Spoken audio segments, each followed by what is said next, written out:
Hello hello. स्वागत है gate alive 9 के धमाकेदार दुनिया में, जहां हर कहानी है मजेदार, थोड़ी जादुई और पूरी दिलचस्प। तो बांधिए अपनी कल्पना की बेल्ट और चलिए उड़ जाते हैं आज की कहानी के साथ। बहुत समय पहले की बात है।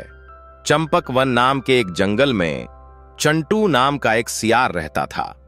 चंटू बहुत चालाक था, लेकिन उसे भोजन ढूंढने में बहुत आलस आता था। एक बार जंगल में सूखा पड़ा और जानवरों को खाने के लिए कुछ नहीं मिल रहा था। चंटू को भी कई दिनों से खाना नहीं मिला था। भूख से परेशान होकर उसने पास के एक गांव में जाने का फैसला किया। उसने सोचा, शायद गांव में मुझे कुछ बचा कुचा खाना मिल जाए।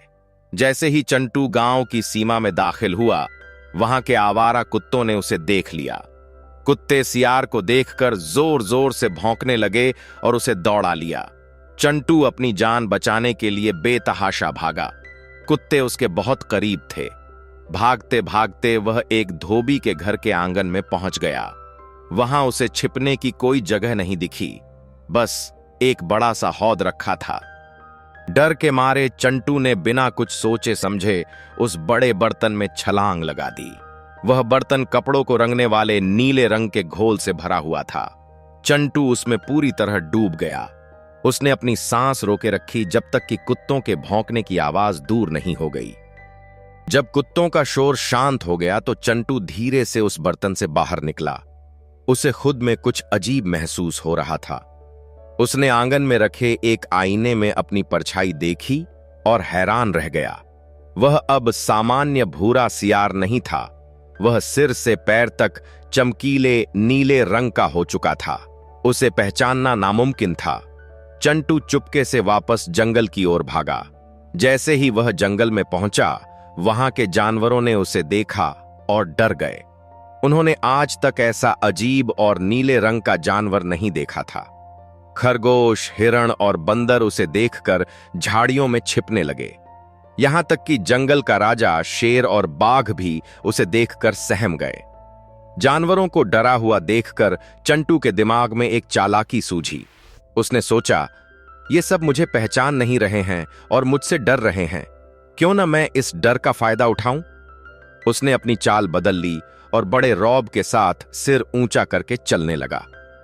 चंटू एक ऊंचे टीले पर चढ़ गया और भारी आवाज में बोला, हे जंगल के प्राणियों, डरो मत। मैं कोई साधारण जानवर नहीं हूं। मुझे भगवान ने स्वर्ग से भेजा है।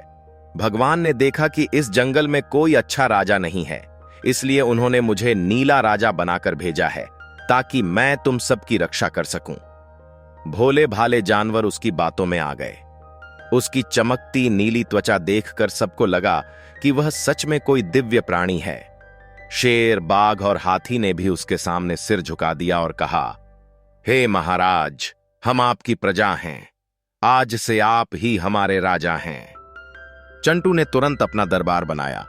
उसने शेर को अपना मंत्री बनाया, बाघ को सेनापति और लोमड़ी को अपना सेवक नियुक्त किया।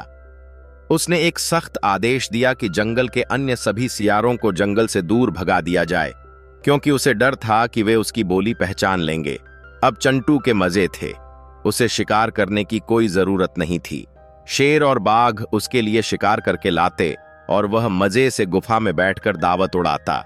जंगल के सभी जानवर उसकी सेवा में लगे रहते थे। चंटू का राज बहुत अच्छे से चल रहा था। कई हफ्ते बीत गए और किसी को भी उस पर शक नहीं हुआ। वह अपनी नई जिंदगी से बहुत खुश था। लेकिन कहते हैं कि झूठ ज्यादा दिन तक नहीं छिपता। एक रात पूर्णिमा का चांद निकला हुआ था। जंगल में शांति थी। अचानक दूर जंगल के कोने से सियारों के एक झुंड के रोने की आवाज आने लगी। हुआ हुआ हुआ। यह सियारों की आदत होती है कि जब वे दूसरों को रोते हुए सुनते हैं तो खुद को रोक नहीं पाते। चंटू, जो अभी तक राजा बना बैठा था, अपनी असलियत भूल गया।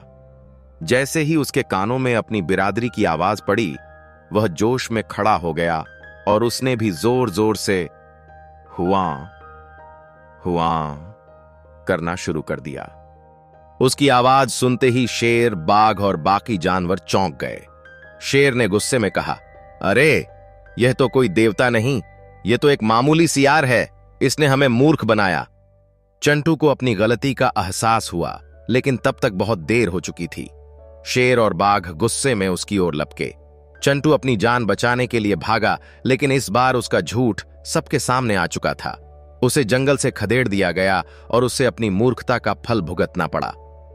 आज की वीडियो बस यहीं तक थी, लेकिन ज्ञान, हंसी और जिज्ञासा कभी खत्म नहीं होती। तो चलते हैं एक नई खोज की ओर, एक नई सोच की ओर।